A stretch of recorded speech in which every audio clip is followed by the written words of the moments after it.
partners from around the world. I'm Elizabeth Lule. I'm Executive Director of the Early Childhood Development Action Network, otherwise known as ECDAN. We're a global network of over 350 partners from all over the world, including our sister partner, the regional ECD networks, and a warm welcome to the Africa Early Childhood Network. We catalyze collective action for greater impact. We share knowledge and learn together, and we advocate fiercely for young children and their caregivers.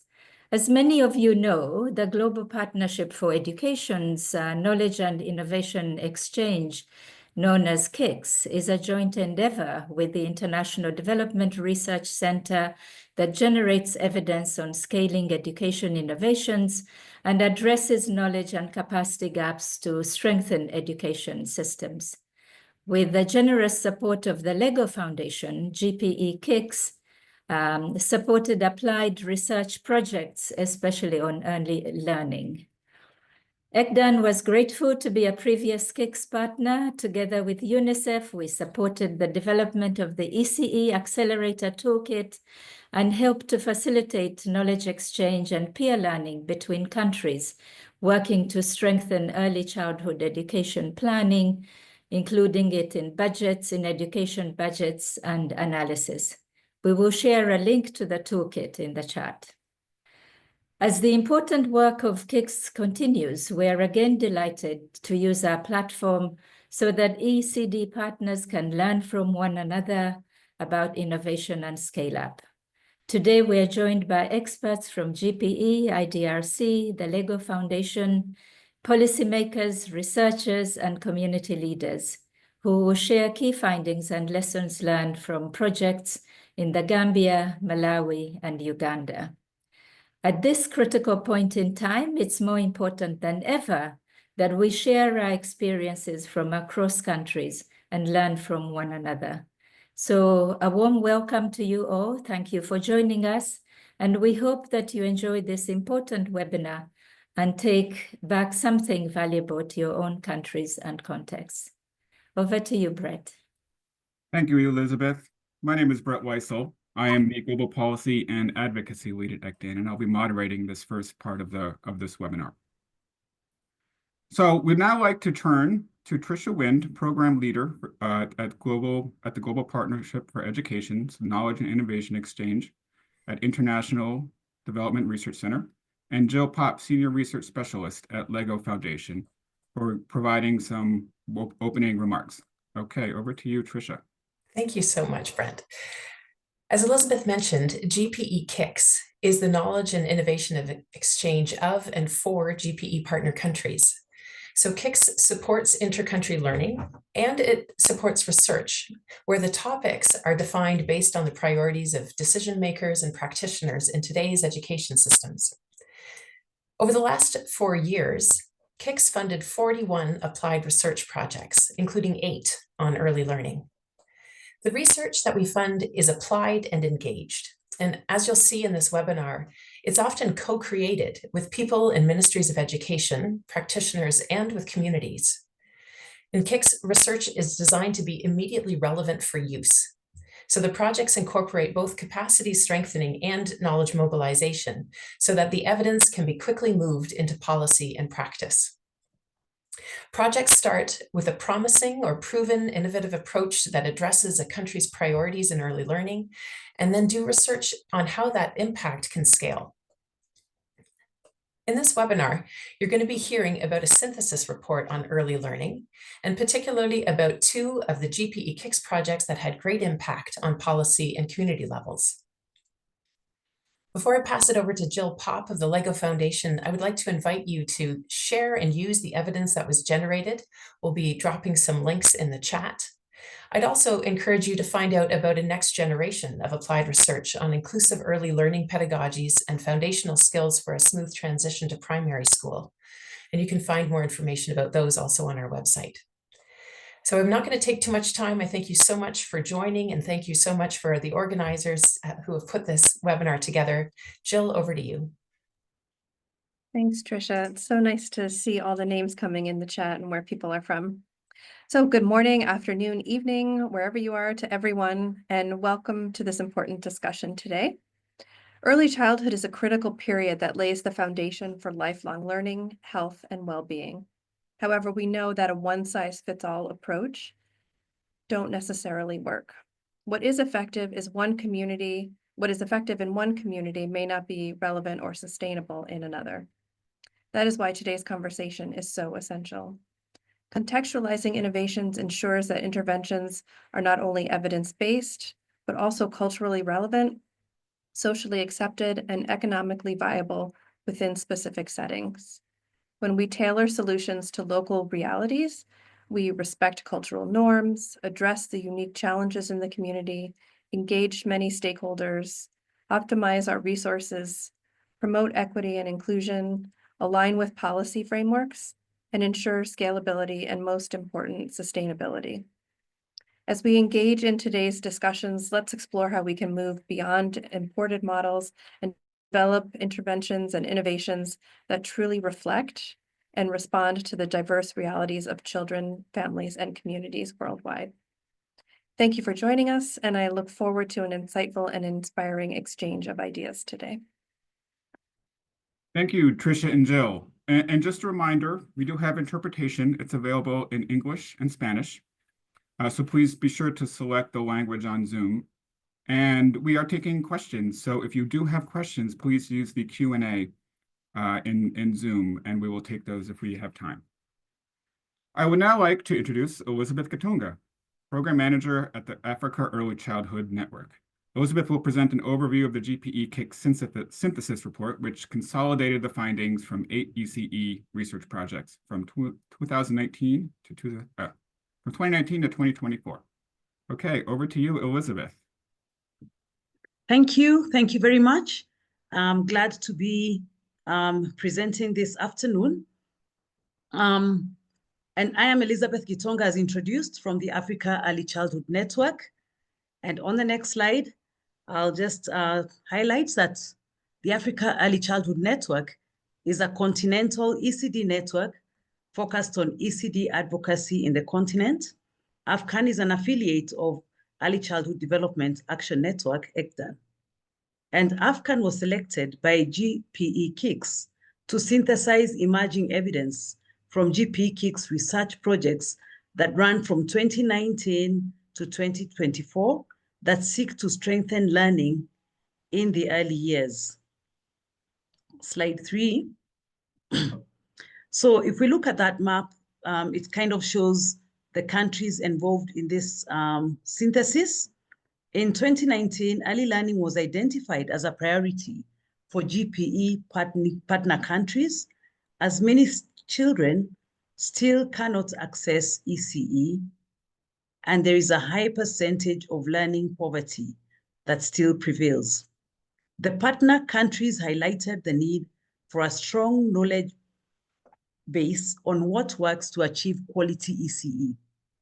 These partner countries also mentioned the need for innovations in ECE that had strong potential for scale-up, institutionalization, and sustainability. Based on this demand, 8 research projects were implemented by 20 Southern-based organizations. This was from 2020 to 2024 across 19 low and middle-income countries, mainly in Africa. As depicted there, some countries in Africa and some in the Asian continent. Slide 4. The synthesis of findings draws from our review of published literature and project documents and analysis of focus group discussions. So in this research, we explored the results under 5 themes. 1, play-based pedagogy and school readiness. 2, teacher training, support, and professional development. 3, gender equality, equity, and inclusion as cross-cutting issues in ECE. Then we had scaling and ensuring sustainability of ECE planning, and finally, ECE partnerships and community and parental participation. Next slide, please. So as we got into the results that we're gathering there, we did see that GPE KIX projects have demonstrated positive results from integrating play-based learning into pre-primary curricula in several countries. But despite its inclusion in many national education policies, effective implementation of play-based learning remains a challenge in the continents. And so what did we learn from this? I'll highlight three lessons learned under play-based pedagogy, context-based innovations and strategies such as training teachers in play-based pedagogy and using older children as facilitators have proven effective in reinforcing play-based learning approaches and addressing gaps in teaching methodologies. Capacity building for policymakers, parents, and teachers, and the creation of locally relevant, culturally appropriate, play-based materials are key drivers of successful implementation. We also learned that success in scaling play-based learning relies not only on policy frameworks, but also on active community and parental involvement. You will learn in the next panel on how the child-to-child approach integrates play-based pedagogy and increases school readiness, which was one of the studies that was looked at, one of the projects that was looked at. Next slide. Under teacher training and professional development, we can highlight that GPE KIX projects focused on developing and testing innovative teacher training strategies, including peer-to-peer learning and communities of practice to supplement the training of trainers model. And evaluating the work that was done, lessons learned, firstly, was that regular teacher mentorship and continuous professional development are necessary to ensure long-term success of play-based pedagogy. Teachers greatly benefit from peer-to-peer learning and participation in communities of practice. Thirdly, we also learned that monitoring and evaluating the implementation of play-based EC curriculum will lead to continuous progress. And in the second panel, in this webinar, you will learn more on different approaches that were successful for teacher professional development as the panelists will zoom in on that. Under the theme of gender equity and social inclusion, it was highlighted that GPE KIX projects emphasized breaking down gender stereotypes and promoting inclusive practices that benefit marginalized children, particularly those with disabilities. What we learned is that engaging fathers and addressing stigma around disability are critical for ensuring inclusive ECD environments. We also see from under this theme that teaching and learning materials should be created to be gender responsive and inclusive. And thirdly, a lesson on reaching underprivileged children and the effectiveness of the provision of targeted quality programs was an effective way to reach the underprivileged children. Next slide, please.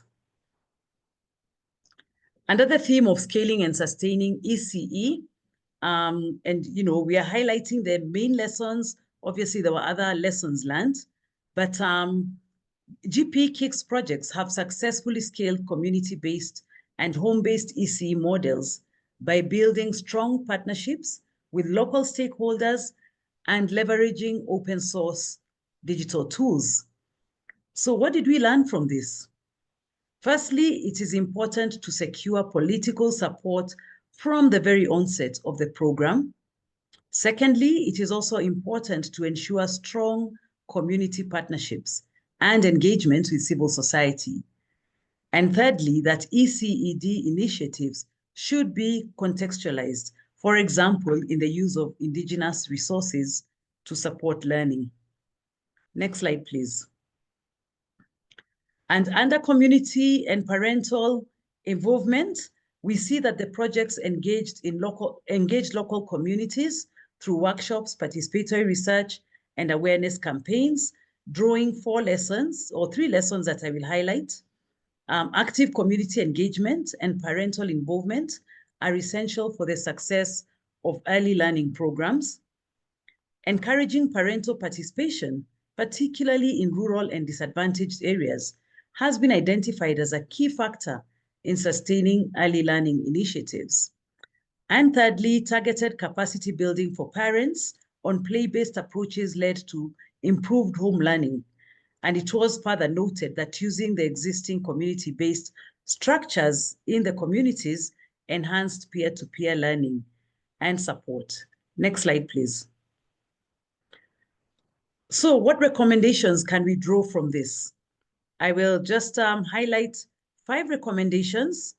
The importance of integrating play into the ECE curricula that should be centered on age-appropriate play-based learning and with resources for both teachers and parents and regular monitoring and evaluation. Secondly, the need to strengthen teacher training and expand access to training programs.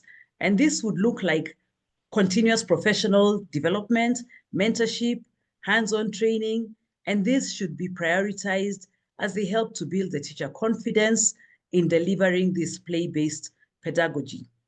Thirdly, promoting gender equality, equity, and inclusion, and these considerations should be mainstreamed into all ECD policies and programs, including a focus on marginalized groups like children with disabilities.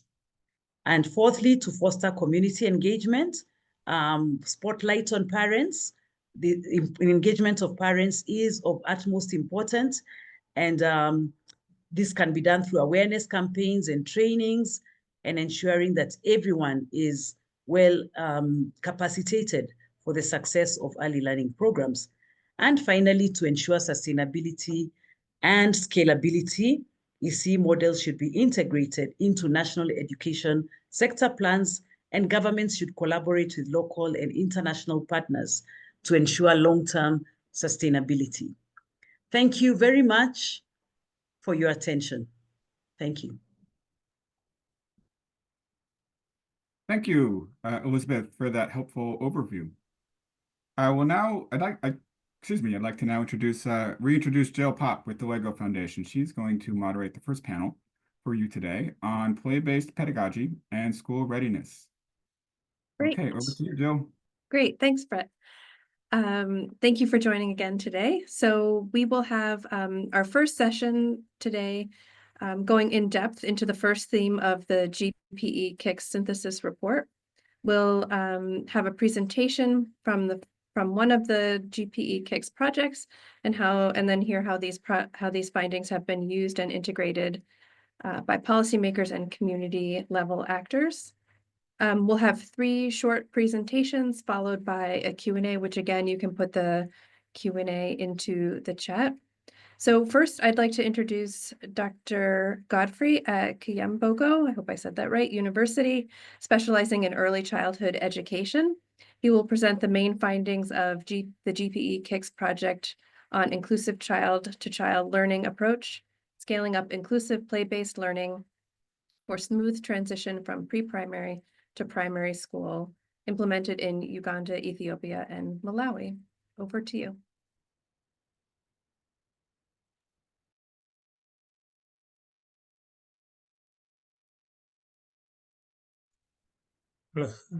Hello, everyone.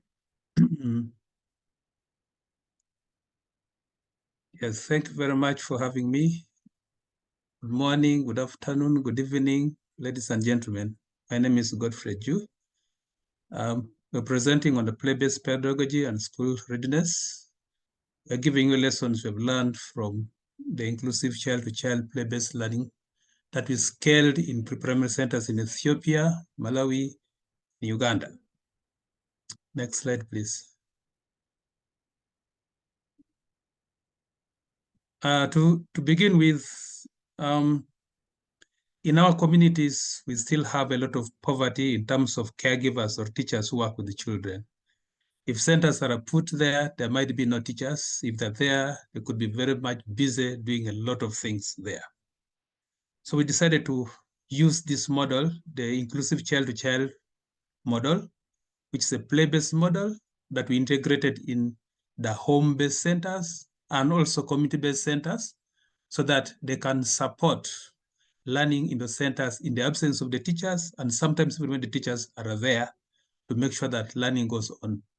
We implemented this project in 32 centers, 16 of them in Uganda, 8 of them in Malawi, and 8 in Ethiopia to promote learning in those places.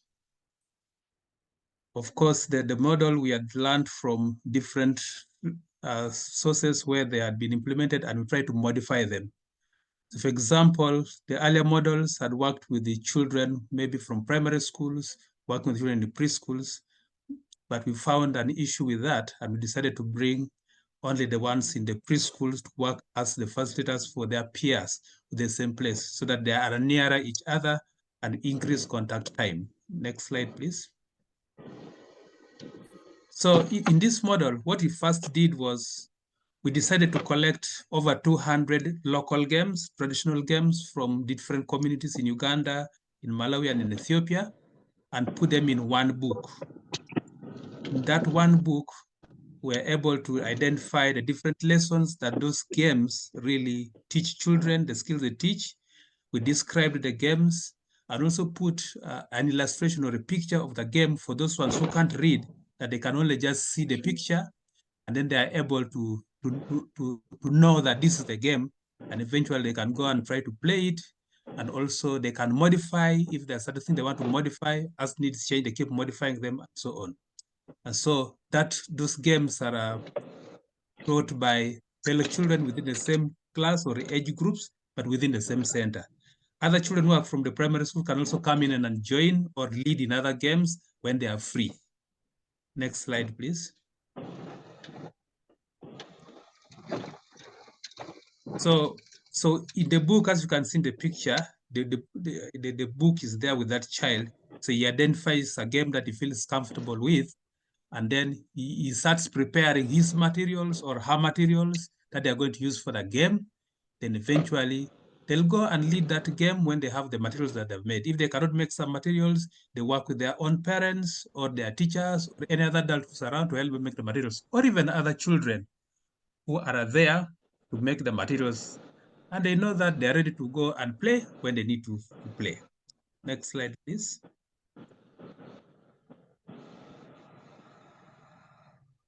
So when the game is ready, they start playing. So like the child in brown there is the leader, leading all the others to play in that game. So here they're having a block game, and some of them are trying to make a cross, some are making structures, some are making some designs and so on. And so they teach the others who cannot do them well and help the others so that they can all play together and support each other. But of course, there's also assessment that is going to take place later. That very child will report to the teacher how the others have progressed, what they cannot do, so that there can be other supportive services later. Next slide, please. So in the model, because we are bringing the parents also on board, so we end up also supporting gender equity, equality, and inclusion. So we have been able to bring on men, a lot of men, to support in some of the games and some of the activities and to work with the children. And so they enjoy it because they feel recognized in that process. Even the children with special needs are able to come on board and also lead in the games where they have a talent, not necessarily their own specialty, but where they have a talent, they can as well be able to teach other children. And then also we cater for individual interest, that if a child is very much interested in one particular thing, then he comes up to lead it and teach the others. So he builds his confidence, his self-esteem, and then you know that he also has something to contribute. The mothers also come very actively, and also we demystify some of the games that would be maybe for only girls or only boys and so on. But because it is interesting, everybody tries to participate. And so we demystify some of those gender stereotypes within the games. Next slide, please. So as you see in the games, it can be one game, maybe it's a sand play area, but within that game, each child can decide to play a different game, but within the same setting to cater for their interest, but also they're all together in one place learning a particular skill. So if they are on social emotional learning here, then they know how to work together, share the materials, and be in one space. And find that the time they're together is well spent, as opposed to being destructive in a certain way. And some of the games are directed so that they're towards a particular goal. Next slide, please.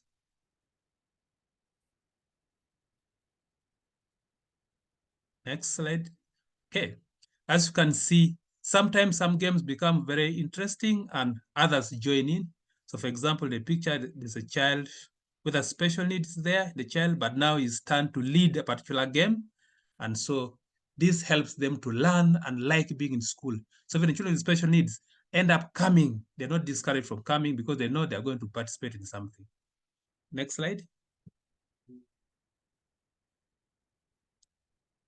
So here, as the children play, the teacher, as you can see from the picture, the teacher watches, the teacher observes and does not interfere. The teacher's role is to observe for purpose of assessment, those who cannot do certain things so that they can help later. They can also document what they can do and what they cannot do for later discussion with the parents. The teachers also support in planning of the activities with the child, because the child who is going to lead may discuss the activity with the teacher, so they plan it together. They also help provide materials, and then to secure the place where they're going to play from. And then in case there are going to be some conflicts in the middle or about sharing materials or some quarrel that come around, the teacher can come in to act as an arbitrator to make sure that there is peace. Then they encourage participation. For those who might not want to be very engaged, the teacher might approach them to know why they're doing what they are doing so that they can encourage them to come and also play. Next slide, please.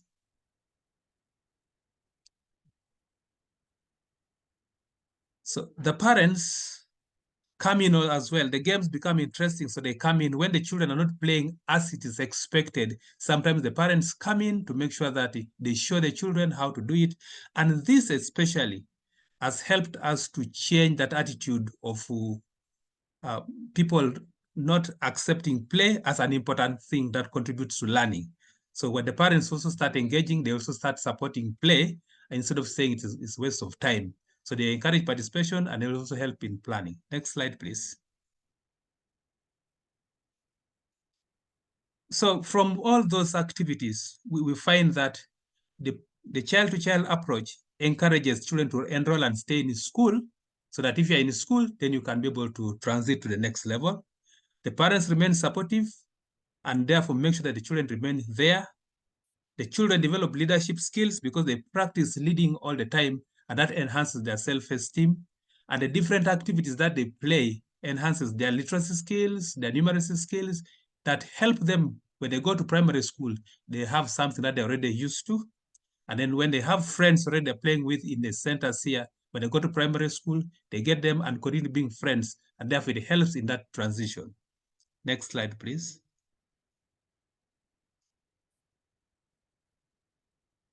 So the lessons that we have learned, first of all, parents actually respond to play. As long as you show them that this will help your child to do this, instead of saying parents do not want children to play, but they can accept that if you tell them what it does to their children. We also know that a number of teachers still lack skills in teaching play-based learning. They talk about it, but they don't practice it. The other one is that sometimes there's confusion about local materials with the traditional materials. When you tell the people that get local materials within your place and use it for the children, they go for traditional materials that are not maybe available or very expensive. So that misunderstanding still needs to be clarified. And then assessment of learning through play without the national play guidelines can be challenging because there can be different versions of play and different ways of doing it. So having a guidelines is very, very critical to ensure that we support play-based learning. Next slide, please.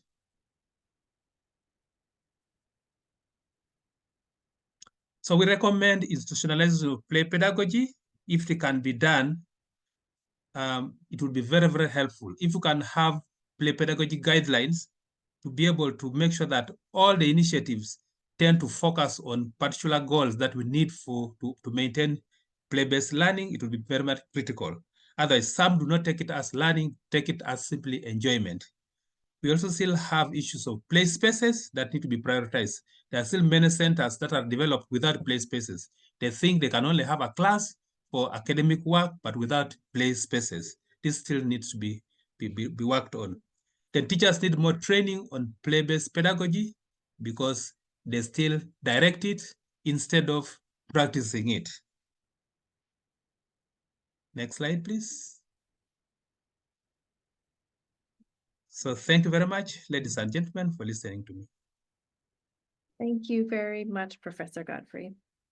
Next, I'd like to introduce Dr. Safina Mutumba, Principal Education Officer from the Ministry of Education and Sports in Uganda, who will present how the ministry has worked with the university and is using the child-to-child approach. Over to you, Dr. Safina.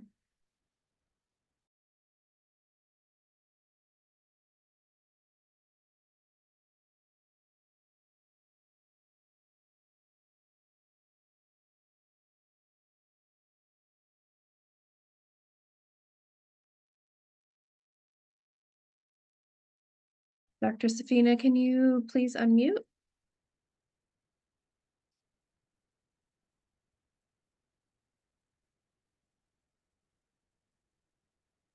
Great. In spite of the research, the government of Uganda recognizes the importance of play-based learning.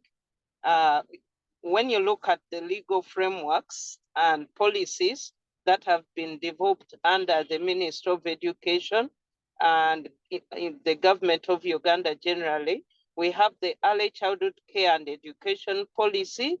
It's a policy that recognizes the importance of play and also gender-related issues, including parenting, education.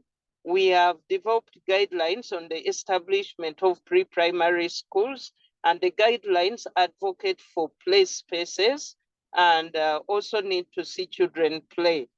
The early learning framework for the 3 to 6 years generally advocates for learning through play in all the areas of service delivery.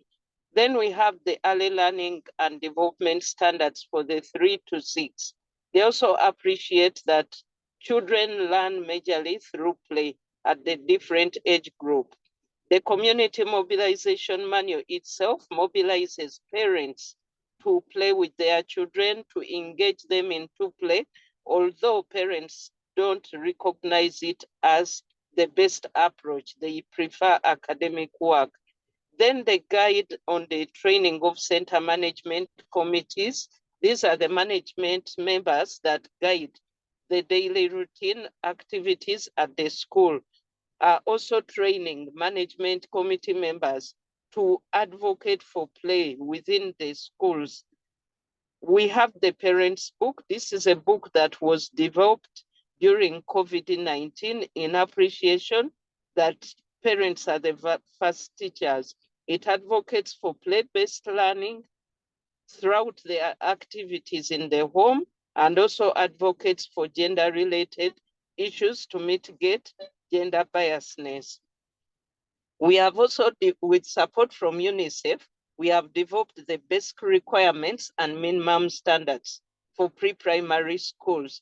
They have also created a great opportunity for play spaces, both indoor and outdoor. Together with Chambogo University and National Curriculum Development Center, Professor has presented the guide for caregivers on the young facilitators, whereby they are also supported to deliver lessons through play. This is a great opportunity. Under Uganda, we have established the community of practice for all partners that support learning through play so that we can work together to ensure that we deliver related activities in spite where we are. However, much as we have recognized the importance of play-based learning, we also have contextual challenges within the country. We lack clear guidelines on play-based pedagogy, whereby they are the ones we expect to guide the teachers, but currently we have just started on the journey of developing them, an implication that they are not yet in place. When you reach our pre-primary schools, most of them lack the play spaces.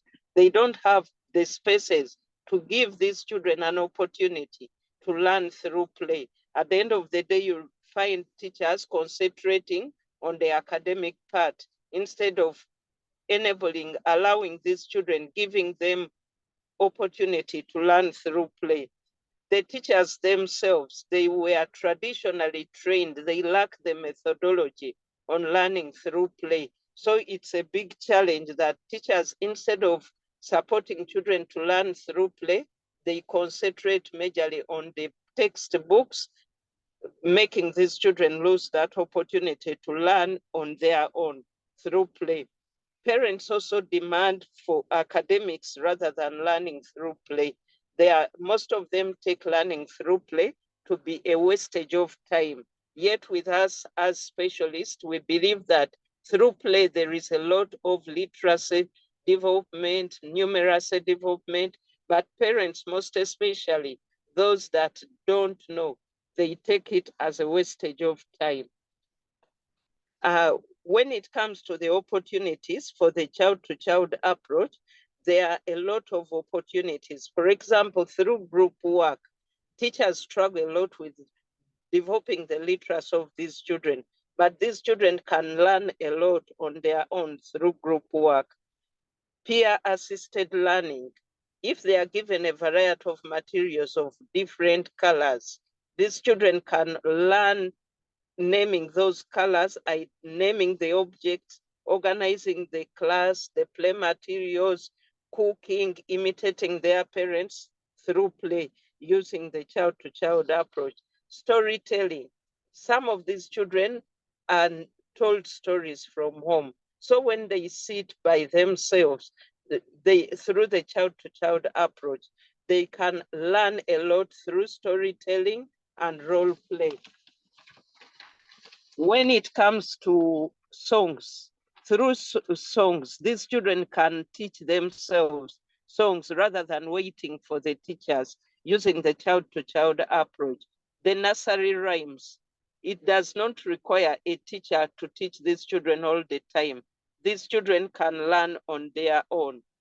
Helping with the daily routines in the class, organizing the class, there is a lot that they can do through that, and even modeling positive behavior like sharing, taking turn. They can learn a lot on their own, even within the teacher, without the teacher. We have a number of future plans to scale up the approach since we have been working with the Chambogo University. Currently, we are reviewing our curricula for both pre-primary and primary. This is a great opportunity to integrate play-based learning methodology into the curriculum. We also expect to finalize with the national play guidelines for pre-primary, primary schools and teacher institutions. We expect also to integrate the approach into the teacher training modules. We are working on beginning to sensitize parents as per the policy. We expect to also support the parents appreciate the benefits of learning through play. Capacity building of the teachers through the CPDs, the in-service teachers. We have the national teacher policy. It has created an opportunity for that. So we expect to give that package to the teachers, then monitoring and support supervision to ensure that teachers make use of the approach to enhance children's literacy and numeracy. Then finally, we also expect to strengthen the play-based pedagogy to enhance the human capital development at the start when children are still young, so that by the time they opt to take up a profession, they have something at the back of their mind. Thank you for listening to me.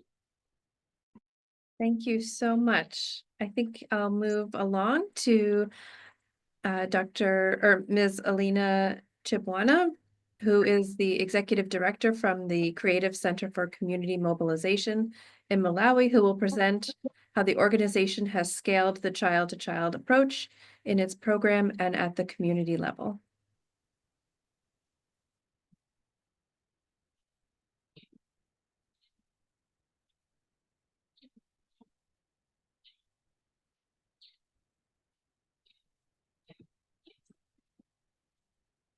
Good afternoon, everyone.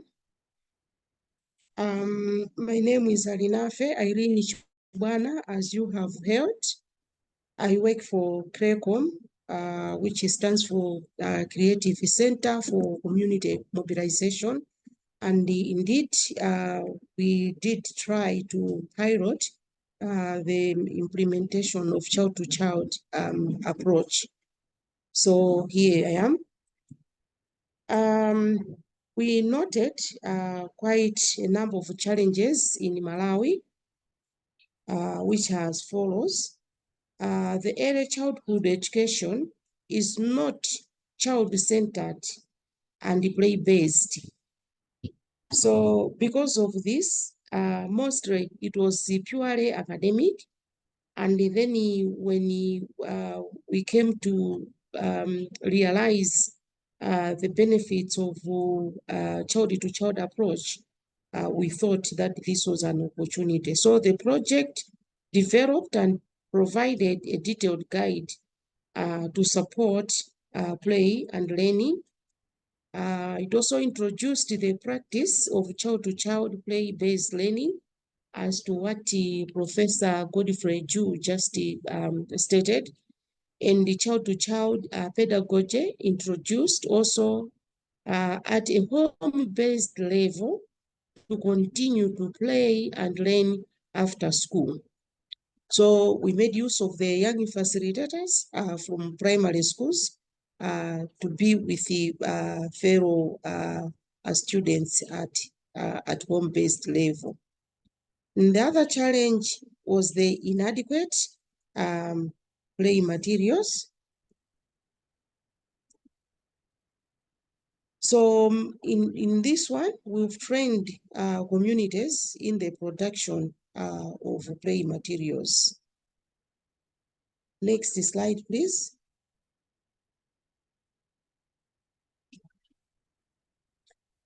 And the other challenge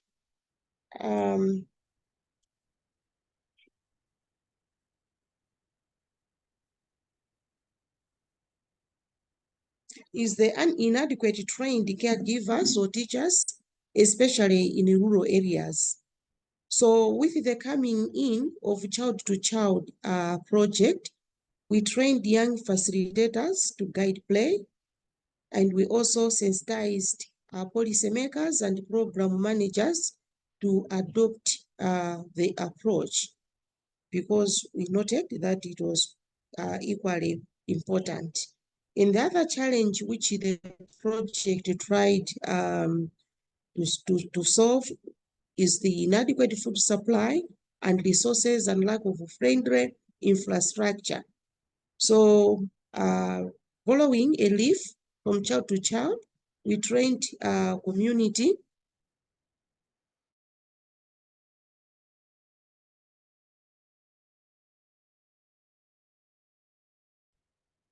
based child care centers in village savings and loans methodology.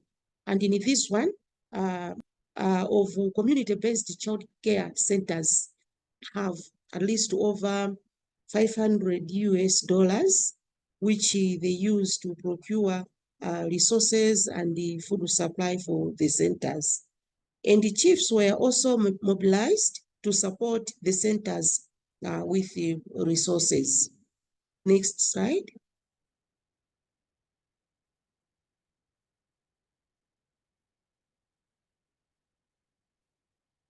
Next slide, please.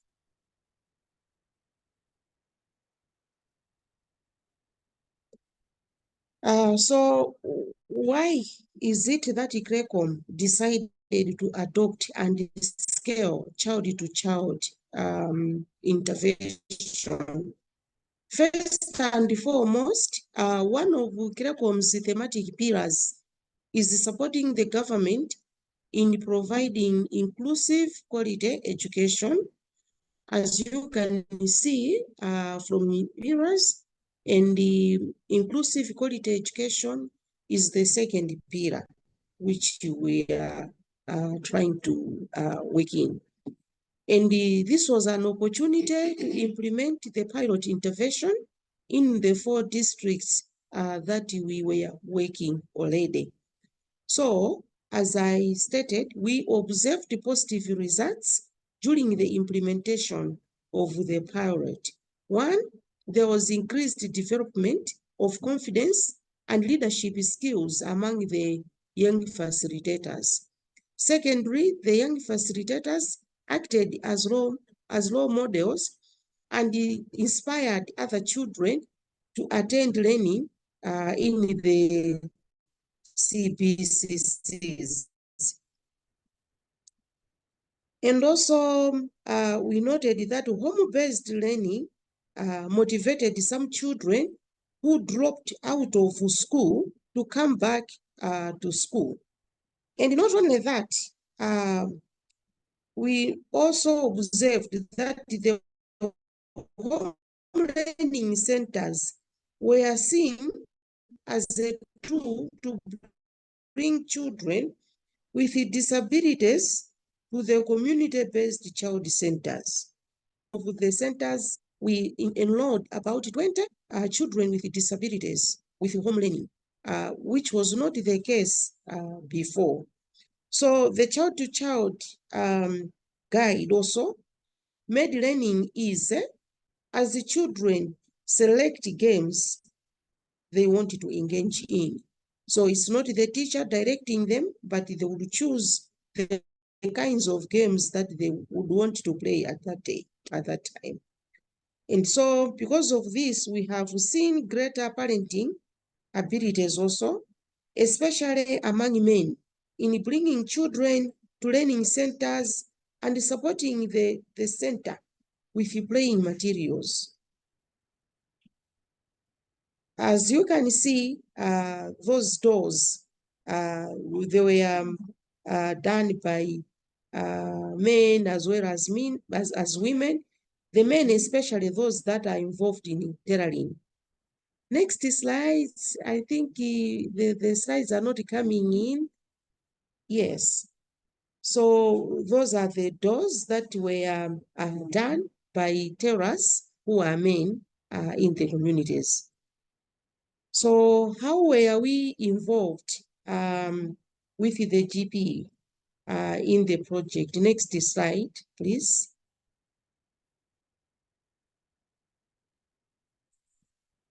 So we were involved during the drafting of the proposal, during data collection and analysis, both at baseline and endline. And we also mobilized the chiefs to identify home learning spaces that are safe. And we also monitored the implementation of child-to-child play-based intervention. And at the same time, we were also involved in the review of the child-to-child curriculum, the training of young facilitators, as well as the training of center management committees in village savings and loans methodology for the community-based child centers to be sustainable.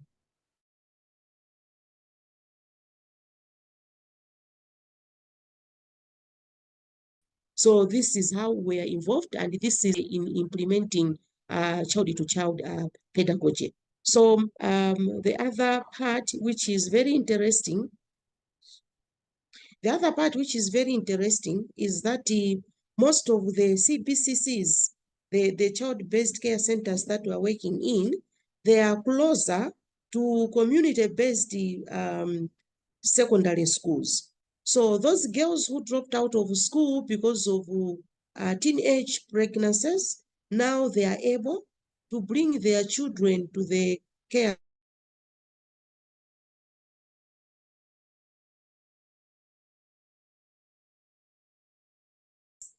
So, and in a nutshell, this is what we have been doing. Thank you so much for listening. Thank you so much. I think today's conversation has really reinforced that building a sustainable, high quality early childhood system and innovative approaches requires a holistic approach, one that is child-centered, inclusive, play-based, of course, community-driven, and supported by strong policies and institutional frameworks. Thank you all for your time today. I think we have a few minutes for some questions. So if the presenters could turn on their cameras. There's a lot of questions in the Q&A that we won't get to, so I encourage you to try to answer those. Dr. Iju, I noted there were a couple of questions about the age range of the intervention, and then if any of the materials were online. So if you could maybe address that. And then a lot of people on the webinar today wanted to know about how you balance the ambition for scaling to make it relevant for other contexts. So Dr. Iju, I'll go to you first to maybe address the age range and if the materials are online. Okay, thank you very much. Our model was addressing the age range of 3 to 6 years. But as you know, in the community centers, sometimes the children, like 4 years, come with their younger siblings, maybe 1 year, maybe 2 years, as part of the class that comes. So sometimes some games, when they're playing, even those young ones can participate in it. Also, but the age range is very, very fluid because of how the communities are. The materials, I think, can get them from the KIX website. It's there. I've also put the pack right now in the chat here. So in case if you've been seeing the chat, you can pick it from there. And then the last question was on balance between what? How do you balance the ambition to scale with relevance for particular contexts? First of all, we allowed modification in the context. Our material provides a framework that this is a game. So these games that are collected from the communities, they can have different names, they can have different play materials, and they can have different intentions. We allowed children to recognize the games and then play it in the way they want to play it and even modify it. So that catered for a different context, and therefore even scaling goes along that line, that the games keep evolving as it moves from one community to another community. And that is not our problem. Our problem is they have something to start from. Great. I think this might be for all of you in terms of how do you manage innovative pedagogies amidst challenges in your context? So, for example, the availability of resources. I don't know if anyone wants to unmute and answer that. Yeah. Of course, play-based learning is materially intensive, but we try as much as possible to work with the materials that are available. And so some of them can be substituted for what is available. So, the people work with what is within their means. We don't insist on what they do not have. Otherwise, if we do that, then we cannot move forward. So basically, we contextualize to the materials which are available. We also look at the kind of goals and lessons that communities want their children to learn and infuse them within those games so that they pick on from there. Thank you. And Lena or Dr. Safina Mutumba, do you have anything to add to that?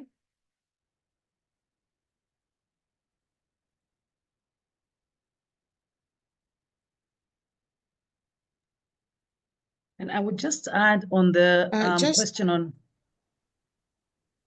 sorry, Professor Safina, you can come in, go ahead.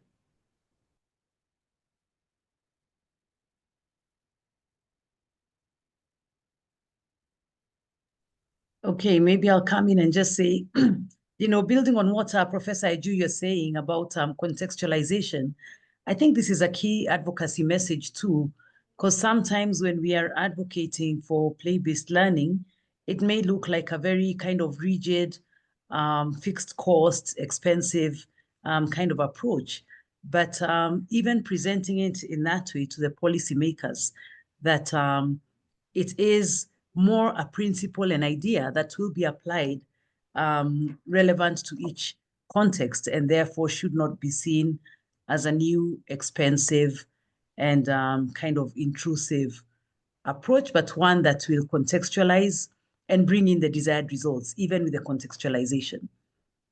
Thank you. Thank you. I think at this point, I'll hand it over to Joa. Thanks, Jill. Thanks so much. What a great panel. And it's a pleasure for me to have the opportunity to moderate today's second panel. So I'm Joa Keys. I am the thematic lead on early learning for the GP Secretariat. And I will be moderating our second panel, which will go into more depth on the second theme from GP Synthesis Report, which is focusing on teacher training and professional development. So this panel is going to follow a similar structure as our previous panel. We'll have 3 short presentations followed by Q&A, depending on how much time we have. This specific panel is going to delve into a KIX project entitled Promoting Positive Early Learning Outcomes Through Strengthened Capacity and Learning Through Play, Evidence from Nigeria, the Gambia, and Kenya. And this project broadly had 3 overarching objectives. The first was to generate knowledge on context-based innovation levers and conditions for scaling learning through play approaches. The second was exploring how to strengthen capacities of teachers, parents, and other relevant stakeholders in the designing and implementing play-based approaches. And lastly, understanding how to better mobilize knowledge exchange to ensure that policy dialogue is informed by evidence to advance learning through play approaches at scale. So with that, it's my pleasure to introduce our first panelist, Given Daka, Regional Coordinator for the Africa Early Childhood Network, who will provide us with a summary of the main findings from this project. So Given, over to you. Thank you, Joa. I will begin by saying that this project was underpinned by research, which aimed to understand the existing learning through play approaches and also identifying gaps, particularly with regards to teacher capacity. So the research that was undertaken did reveal teacher capacity gaps in learning through play. If we can just have the slide, please. So if you can move the slide.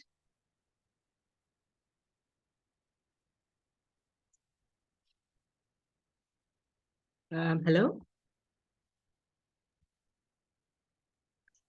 Right. So the research did show that there was limited integration of indigenous play, and that teacher professional development did not always focus on building skills, skills in play facilitation.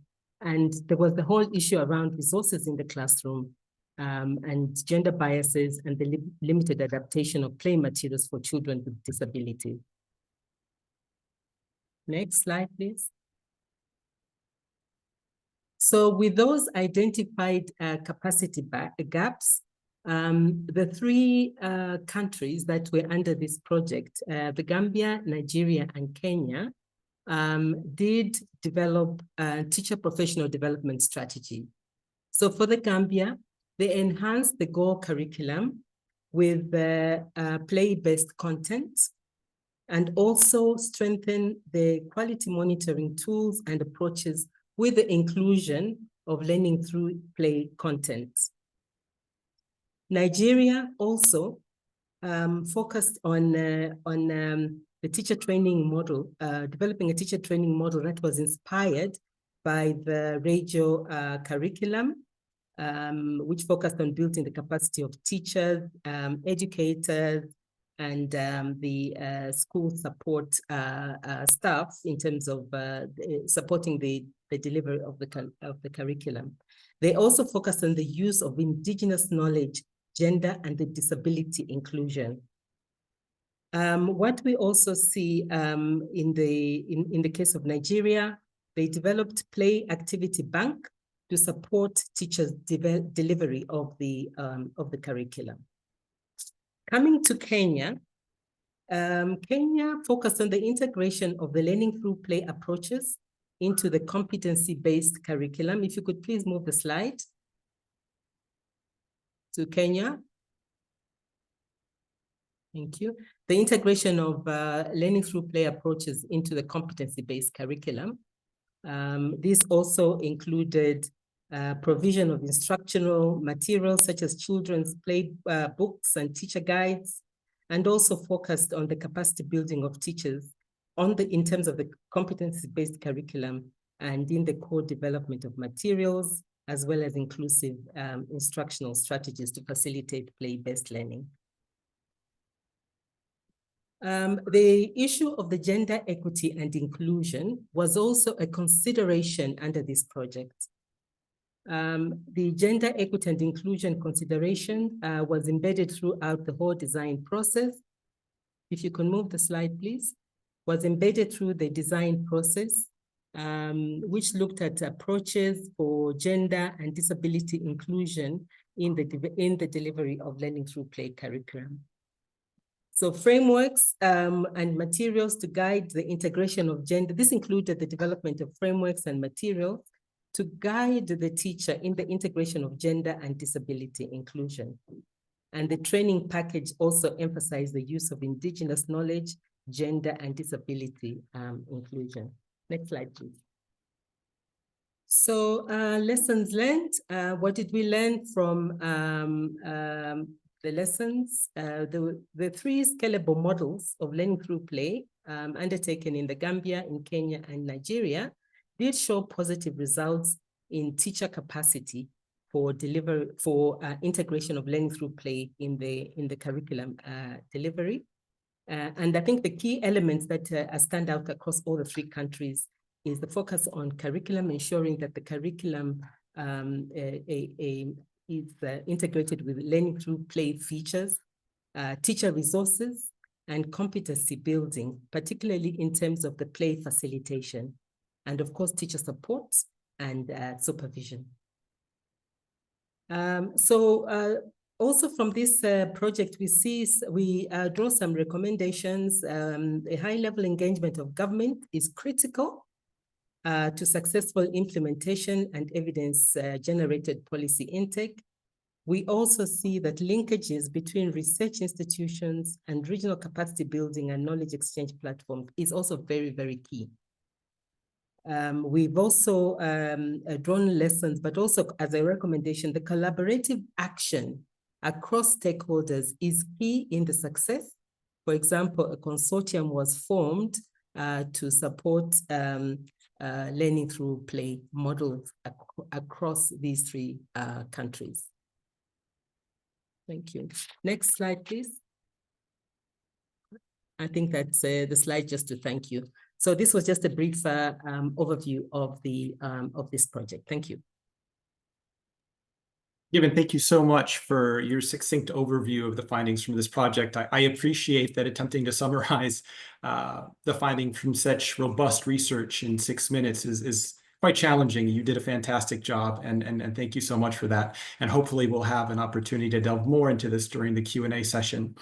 And I think that you touched on a really important point in your last slide on the importance of engaging government as a critical partner in policy uptake.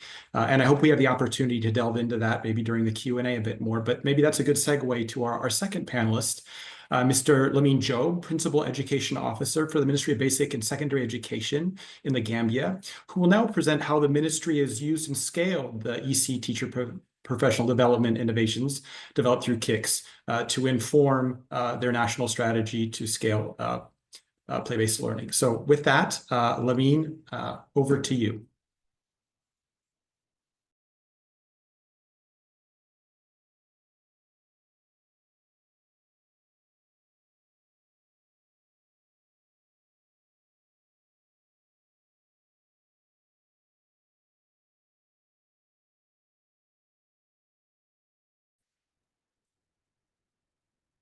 Yes, we see you, Lamine. You are now I think we have audio. Can we just check? Hello. Yes, you are good to go, Lamine.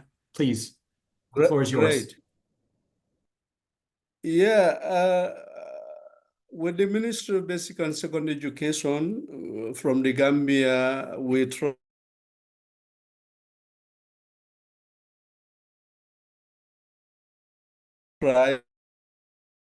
to incorporate obviously consolidated into a policy brief for further policy guidance.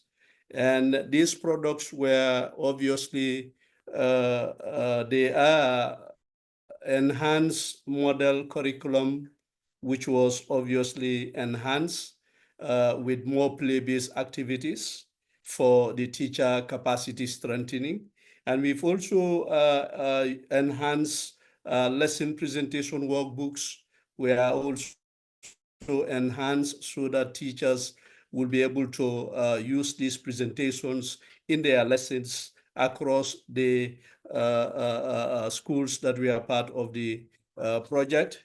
We've also obviously developed a teacher lesson observation toolkit that will obviously follow how the curriculum is being, the play-based curriculum is being implemented in these schools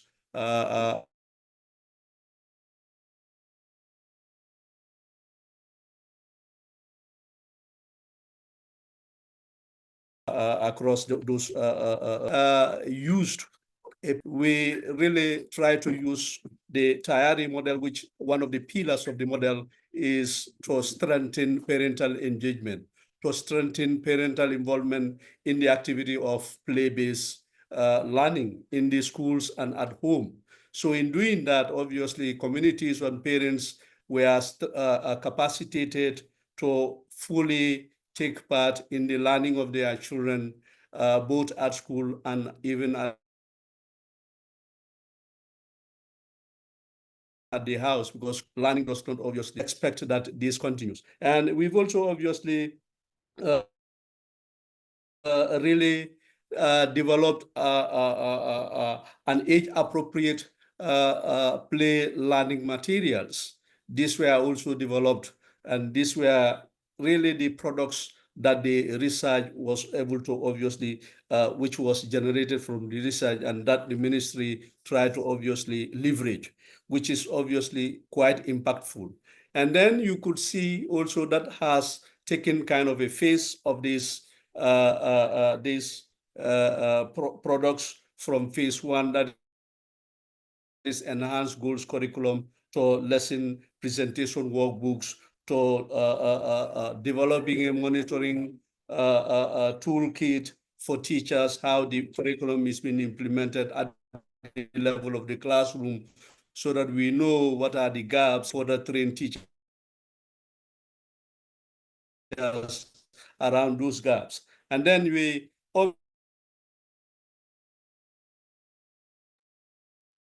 obviously have some few recommendations, and that is the ministry is still very much committed to, with funding or with available funding, to obviously products across the whole country for much helpful. And then we also, the ministry with funding also will be able to develop, continue to develop and strengthen a regional and a national material, play-based material bank at regional level and at national level. So this will also be strengthened if funding is available. And then lastly, we obviously intend, with a partnership with the University of the Gambia, to obviously review the ECE curriculum, because that's where the entry point is for teacher training. So obviously, if the teacher training curriculum material is also being reviewed, that will obviously that will also be very much impactful. Like other speakers made mention of, yes, teachers will be talking about play-based, but in actual fact, how do you obviously conduct play-based at the level of school, at the level of the house, is all something that teachers need, their capacities need to be strengthened. These are obviously what the ministry is trying to work on with available funding. Thank you so much. Well, I mean, thank you very much. You were even more succinct in your presentation. Very well done. Unfortunately, we had some connection issues, so we missed a few pieces, so hopefully we can come back to you during the Q&A. But thank you so much, Lane, for your intervention and really for sharing with us how research uptake has led to the development of this policy brief in the Gambia, and how these new teacher professional development models supporting learning through play have informed really the vision for scaling this approach in the Gambia effectively. So thank you again for that. Lastly, I'm very pleased to introduce Mr. Abdoulaye Jadama, head of the Department for the School of Education at the University of the Gambia, who will now provide us with his perspective on the role of national research institutions in supporting evidence generation and uptake and scaling of findings that emerge from this project in the Gambia. So with that, Abdoulaye, over to you. Thanks so very much, Joy, and thanks to my colleagues, the previous speakers. Actually, this research project was a very interesting one. First and foremost, I would like to start with the research benefits that the research team's members have gained from our partners in the project, that is Nigeria and then Kenya. It has definitely widened our scope and understanding in terms of applied research, especially in the early years of learning, wherein we learn from each other and in terms of cooperation and seeing how best early childhood development, especially in the Gambia, which is a little bit peculiar in terms of research intervention, to making sure that curriculum intervention and integration of play-based learning is well tailored for the advancement of school readiness and school outcomes. That was very, very fundamental. Secondly, some of the fundamental insights that we were able to draw from this research were such that we undertake responsibility of reviewing the existing curriculums in the Gambia to understand the scope and magnitude of each of them, and therefore we were able to make recommendations as of how best the government can uptake this intervention that we have made in the GOLDS curriculum, as it is called the play-based GOLDS curriculum, which was tailor-made for the national curriculum to enhance school readiness and early learning in order to prepare a framework for school for a conducive and tolerable learning for all, despite the numerous challenges that are faced in the schools. But the government, through our policy brief and intervention and several presentations, they found it very interesting, and they are definitely willing to engage the partners and also engage the school leaders and community leaders to embrace this new GOLDS curriculum. Then coming to the third point that we found very interesting in this research was how best could we institutionalize this play-based curriculum into the adoption and implementation in the Gambia for a lifelong learning, sustainability of lifelong learning. This is something that has become very central, and so therefore we put in measures in terms of contextualizing and domesticating materials that could be used by teachers in their pedagogical development and skills in terms of lesson delivery and assessment, for them to be able to maintain the play-based learning, both the indoor and outdoor, were all something very much coherent and considered in terms of preparation and delivery of the lesson. Finally, but not the least, beside the institutionalization of this GOLDS curriculum, there were some few challenges that were noticed along the way, which were basically noticed among the teacher professional development in terms of the teacher gaps, which we felt that those could be as a result of both pre-service and in-service training in terms of the competence-based curriculum that the government is yearning for, how equipped these teachers are in terms of their preparedness in delivering these lessons. Those were some challenges that were noticed, and also how best could they be able to conduct assessments regardless of the level of the child and the position the child is found, even with regards to disabilities, has become a real challenge because they lack the skills and the ability to be able to conduct some of those ones. So therefore, we made some good recommendations to the government to further improve on the teacher professional development as an initiative to enhance learning through play, and therefore the lifelong learning that all the children needed would be something very substantive and will be definitely embedded in the school curriculum, and also become something very substantive for both the teachers and the communities to embrace and participate in making a school a enjoyable environment as well as home. So far, so good. Those were some of the recommendations and challenges we face in the research process, and it was definitely a very good one. Thank you so very much. We appreciate your insightfulness in this. Thank you. Thank you very much, Abdullah. I think for really sharing some of your reflections and your engagement in this project and some of the lessons learned and the challenges. And I think really just reiterating, I think the importance of the engagement of national research institutions in this process. And I think really an integral role that they play in the work KIX does in supporting knowledge dissemination and uptake, both at country level, but also just through the regional hubs and informing global discourse. So thank you again for your inputs. Thank you. I think just listening to the different panelists and reflecting a little bit on what's been said and some of the challenges when we think about teacher professional development within the ECC context. I think the first thing that really comes to mind for me is, and we've heard this through different presentations today, is talking about, developing diverse and contextually relevant approaches.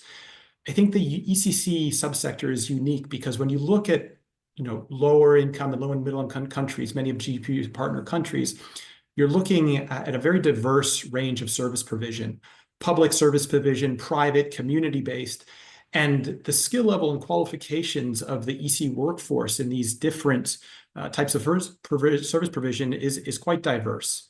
And so there's a need to adapt the training for professional development, especially continued professional development, accordingly.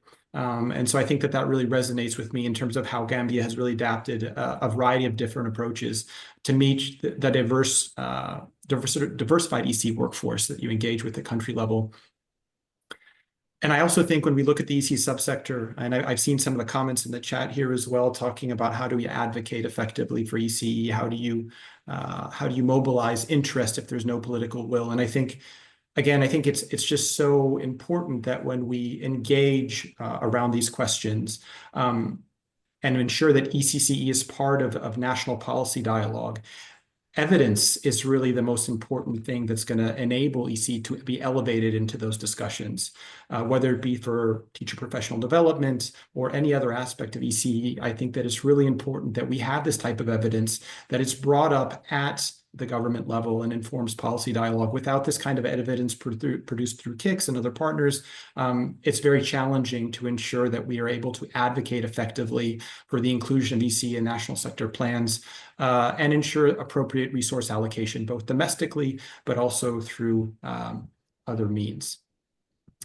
So with that, I will transition. I think we have a bit of time for Q&A.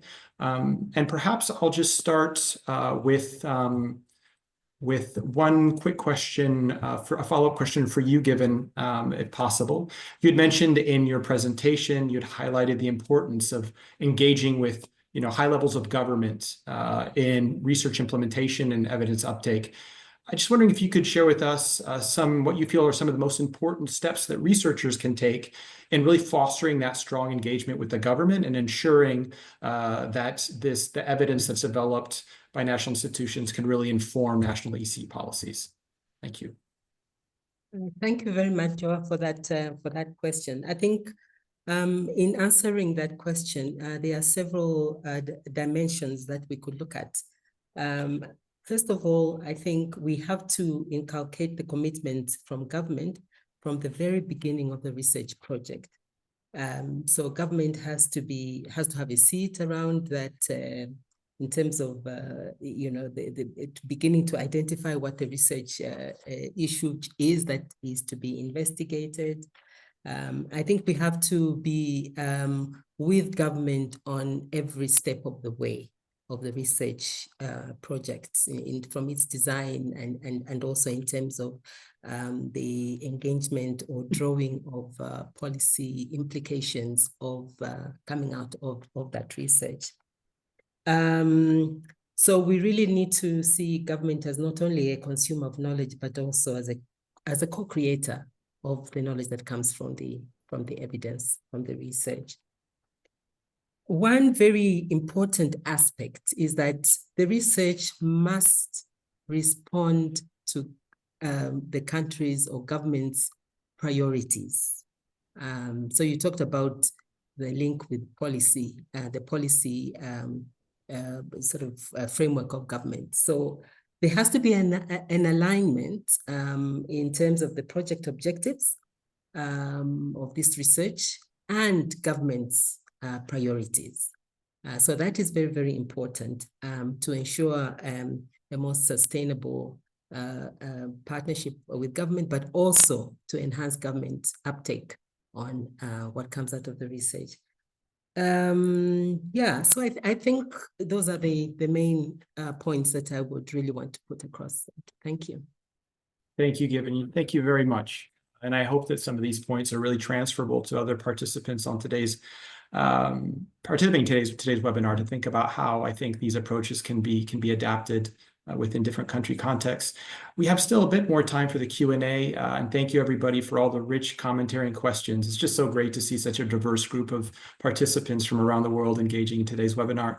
Maybe, Lamine, a quick question for you. It'd be great to hear, we understand that within the broader policy dialogue for the education sector, sometimes elevating ECE is a challenge. I just would like to hear from you, how useful has it been to have this evidence and the development of this policy brief to enable you to effectively advocate for the inclusion of ECE in national policy dialogue and to mobilize more resources for the subsector?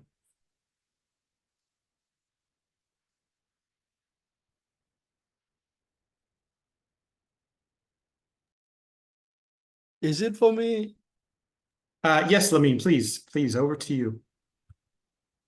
Yes, I think like what Given rightly said, involving government to be part of the whole process from the beginning to the end marks an important step and a milestone for the government to obviously know that this is one of its priorities, and this is one of the things that obviously will really help address one of those challenges that the government obviously is trying to address.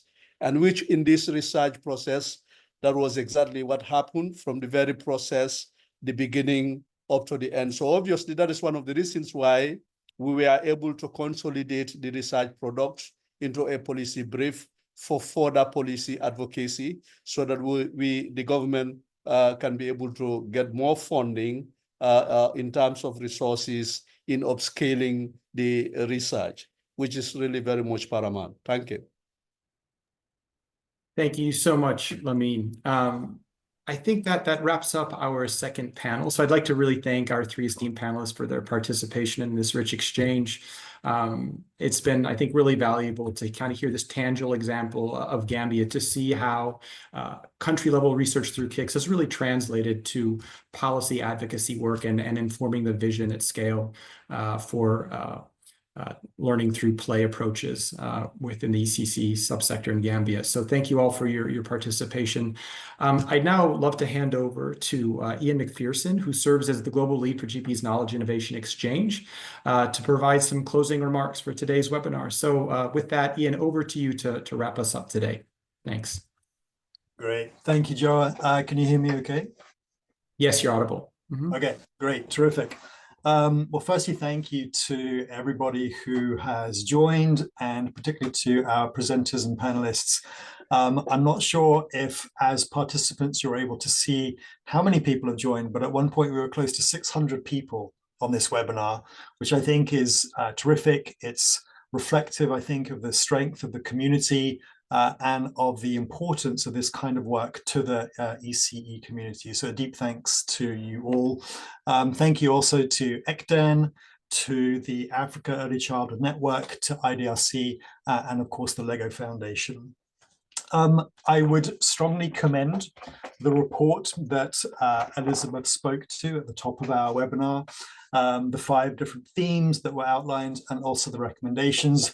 The report, I think, is very concise, it is very pithy, and it is deeply insightful. And of course, the presentations that we have heard today really help to provide some texture and color to the different recommendations and insights. So please do source the report. And in addition to that, and with thanks also to Sophie, who has been putting many links in the chat function, I would strongly encourage you to go to the gpekix.org website. And in addition to being able to access the report, as well as the different project information, in the top right, you will find a function to look at news, and you can click on that, and then you can subsequently search by topic.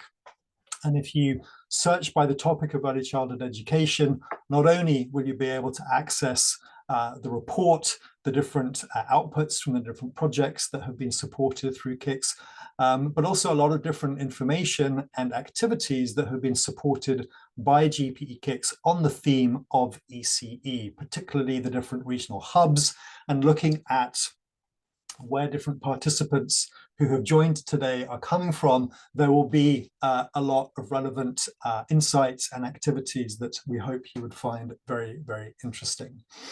2 final points before closing.